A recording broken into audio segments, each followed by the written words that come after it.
ரசூலுல்லாஹி ஸல்லல்லாஹு அலைஹி வஸல்லம் அதனால் தான் சொன்னார்கள், அல்லாஹ்விற்கு விருப்பமான செயல்களில் ஒன்று தொழுகையை அதனுடைய நேரத்தில் தொழுதல். அல்லாஹு அக்பர் ஹய்யா அலஸ் ஸலாத் என்ற அழைப்பு வந்தால் அவர்களுடைய இதய துடிப்பு உலகத்தின் மீது இருக்கக்கூடிய மோகத்தில் நின்றுவிடும், அல்லாஹ்வை நோக்கி செல்ல ஆரம்பித்துவிடும்.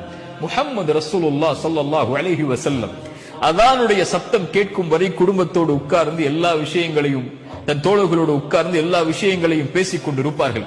அதான் சொல்லப்பட்டு விட்டால் அங்கே இருப்பவர்கள் யார் என்றே தெரியாமல், சுப்ஹானல்லாஹ், ஹதீஸ், அங்கே இருப்பவர்கள் யார் என்றே தெரியாமல் அல்லாஹ்வுடைய தூதர் எழுந்து தொழுகைக்கு சென்று விடுவார்கள். அவர்களுடைய இதயம் நின்றுவிடும் உலக தொடர்போடு, அவர்களுடைய இதயம் அல்லாஹ்வுடைய அழைப்போடு நெருக்கமாகி அல்லாஹ்வை சந்திக்க கிளம்பிவிடும்.